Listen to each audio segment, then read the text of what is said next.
शैलेंद्रजी, मला वाटतं चर्चेची सुरुवात आपल्यापासून करूया. महाराष्ट्रातली ही जी टक्केवारी ती नेमकी काय सांगते? लोकसभेच्या तुलनेत मतदारांचा उत्साह किंचित वाढल्याचा दिसतोय का? नाही, म्हणजे आकडेवारी बघितल्यानंतर असं दिसतंय की 5 वाजेपर्यंत आपण ज्यावेळेला 58 पॉईंट काहीतरी टक्के असं मतदान म्हणतोय, त्यावेळेला ते 6 वाजेपर्यंत मुळात मतदानाची मुदत आहे. त्यामुळे ते 58चं थोडंफार वाढणारच आहे, कारण शेवटच्या तासाभरात रांगा लागल्या होत्या अनेक ठिकाणी. त्यामुळे ते प्रमाण वाढेल आणि नंतर म्हणजे 6ची जी आकडेवारी आहे ती पूर्ण करेक्शन होऊन, म्हणजे त्या ठिकाणचे जिल्हा निवडणूक अधिकारी जे असतात, निर्वाचन अधिकारी म्हणतात, त्यांच्याकडनं शेवटचा अहवाल येतो, तोपर्यंत हे मतदान साधारण 4-5% वाढतं. म्हणजे मला असं वाटतं की हे 58चं जे आहे ते 63 ते 65च्या मध्ये नक्कीच जाईल मतदान एकूण महाराष्ट्रातलं, असं वाटतं. आणि मागच्या वेळेला म्हणजे मागच्या वेळी 61 पॉईंट काहीतरी मतदान होतं, ते थोडंसं वाढलं. आता हे 3-4% वाढलेलं मतदान, याचा काही अर्थ लावता येतो का?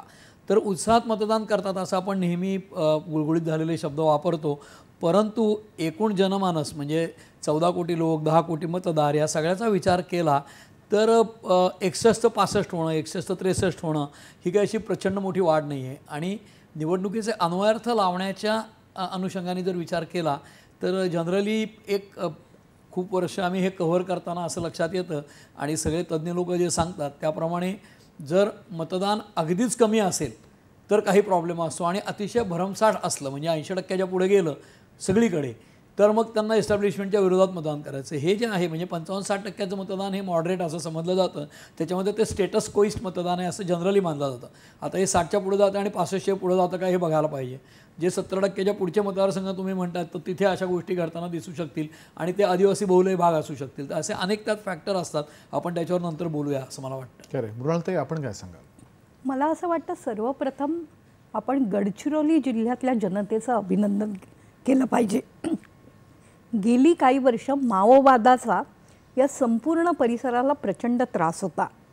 सध्या माओवादाची प्रचंड पिछेहाट होताना दिसते. त्यातल्या बऱ्याच नक्षलवादी कार्यकर्त्यांना गोळ्या मारल्या जात आहेत, यमसदनाला पाठवलं जात आहे. त्यामुळे थोडी दहशतवादाची जशी उच्चाटनाकडे वाटचाल झाली तसंच नक्षलवाद हळूहळू निघून जातो आहे. त्यामुळे कदाचित गडचिरोलीचं मतदान वाढलं आहे असं म्हणता येईल. अर्थात जेव्हा नक्षल्यांचा प्रभाव असतो तेव्हाही तिथे मतदान होतं, झालेलं नाही अशातला भाग नाही. दुसरं असं की ज्या आपण मतदारसंघांची नावं सांगितली, 70% मतदान जिथे झालं आहे ते सगळे अत्यंत चुरशीच्या लढाईचे मतदारसंघ होते. गडचिरोलीतही चुरस आहे. चिमूर हा विरोधी पक्ष नेते वडेट्टीवार यांचा मतदारसंघ आहे, तिथे सर्वाधिक मतदान झालं आहे. याचा अर्थ ते तरी मोटिवेट करतायत किंवा त्यांना उत्तर द्यायला म्हणून तरी मतदानात वाढ होती आहे. मला या टक्केवारीपेक्षा यावेळेला त्याची फोड करण्यात जास्त रस आहे. यात महिलांचं मतदान किती आहे यावरून ही जी महिला केंद्रीय निवडणूक झाली आहे ती प्रत्यक्ष मतदानाच्या रांगांमध्ये परिवर्तित झाली का हे शोधता येईल. महाराष्ट्रामध्ये आजवर महिलांचं प्रमाण हे पुरुषांच्या मतदानाच्या टक्केवारीपेक्षा बऱ्यापैकी कमी राहिलेलं आहे. ही संपूर्ण निवडणूक महिला केंद्रित अशासाठी होती, एकतर 1,500 रुपये देऊन लाडकी बहीण हा त्यांना मिळालेला दर्जा, त्यानंतर त्यात केलेली वाढ, मवियानी त्यात केलेली भरमसाठ वाढ, आणि त्याचबरोबर पुढची निवडणूक ही 33% महिला आरक्षणाची असल्यामुळे सर्व पुरुषांना यावेळेला थांबायचं नव्हतं, त्यांना संधी मिळवायची होती. त्यामुळे भाऊगर्दी, खरंच तो भाऊगर्दी हा शब्द वापरता येईल, यावेळेला झाली होती.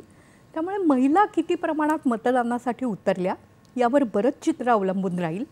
पण अर्थात महाराष्ट्रातलं जे मतदान आहे ते प्रचंड उत्साहवर्धक नसलं तरी निश्चितपणे लक्षणीय आहे.